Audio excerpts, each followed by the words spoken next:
We're back with Danièle Henkel.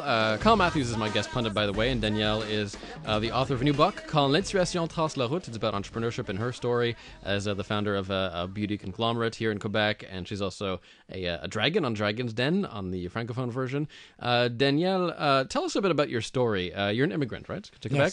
Yes. Started the company that bears your name from nothing. Tell us how you attained success in Quebec, and I guess how difficult or how maybe not difficult that road was in this province. It was difficult. It was not easy. It was not easy because I had just no's. And again, I had to, being an immigrant, I had to build my own way, my finding the road. That's what I said. We have to make it easier. But anyway, it is also to believe that, I didn't do it because it was about making money. It was about being, or promoting or sharing certain knowledge and making it something that could help, something that could do something good. And I wanted to be part of it, that's all. And thank God, my 4 children, they joined the company, and which allows me today to do what I do. And it's not a luck, because a lot of people say, aren't you lucky? No, it's not about luck. It's about work.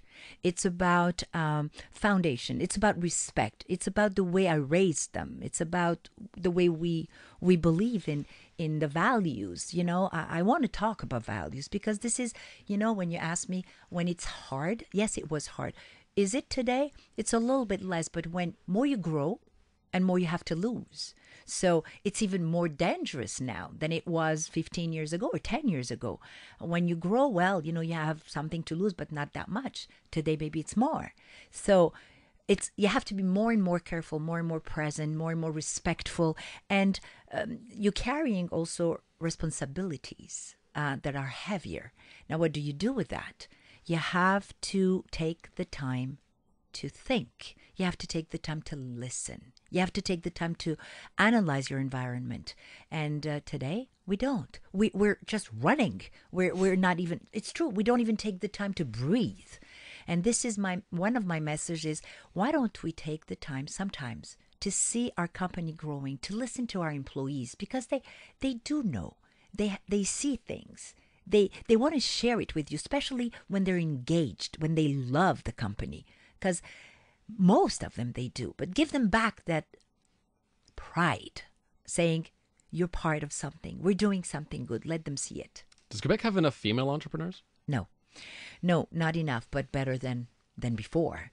I mean, it's always, every year, I think it's growing. And one thing that I have to say to women is, please, stop listening to what you have to do for whom, and stop listening that you have to do this because it is like that. No, you don't. If you want to stay a mommy at home, and fine, do it. Be happy. Just be happy. Be happy to be.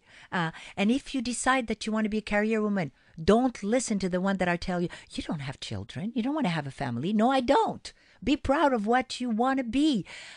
Me, I had children, but I am a career woman, and I won't stop, and I have no shame about it. And I could jungle and bungle with both, but it takes a certain organization and so on. But just be proud. Don't let anyone telling you what to do.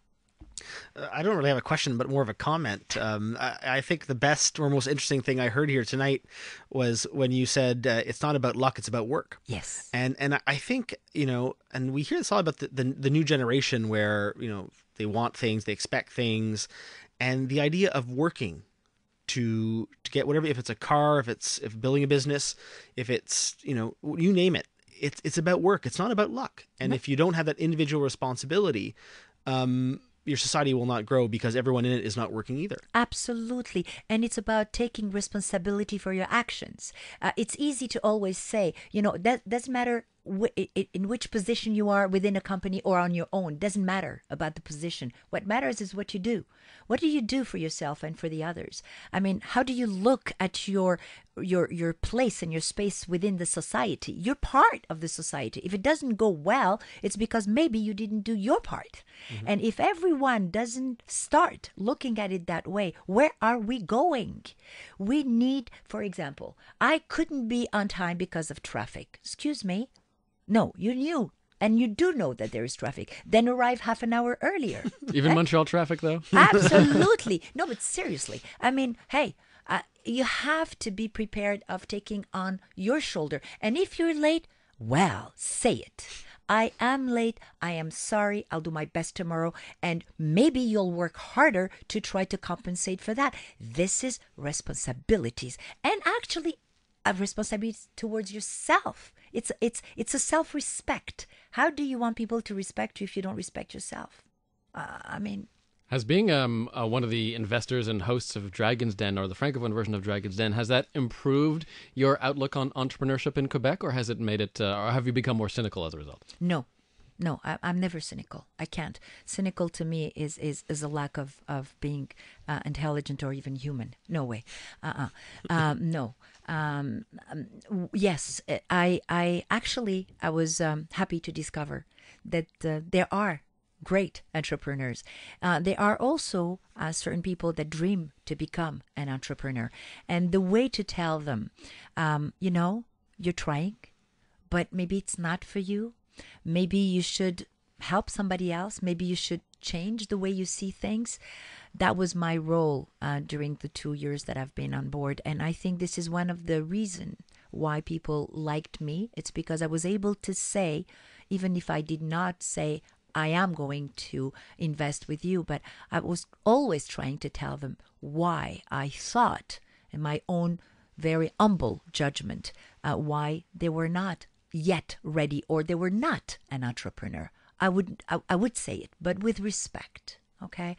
But I think I learned that there was also great entrepreneurs, fighters, motivators, young people. My God, they're just beautiful. It makes me vibrant, really, because it is the tomorrow. It is our society of tomorrow. I want to tell them we count on you. We want you to succeed. We want you to be proud of who you are and what you can do for your own society, for your own children to come. Yes. Before I let you go, I just want to get to one question about the Francophone Dragon's Den dans l'Oeil du Dragon. What's one of the strangest pitches that you received as a judge on that show?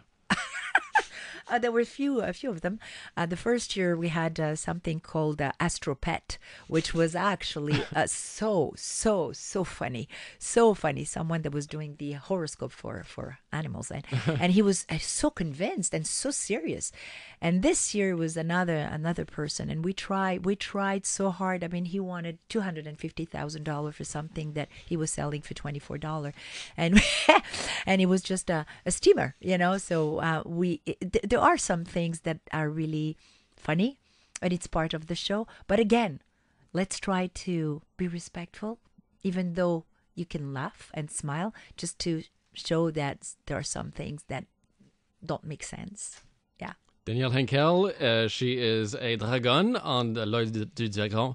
She is also the founder of the beauty company that bears her name, and the book is called Quand l'inspiration trace la route. Always a pleasure to talk to you, Danièle. Thanks very much. Thank you very much, Dan. Thank you. It was a pleasure.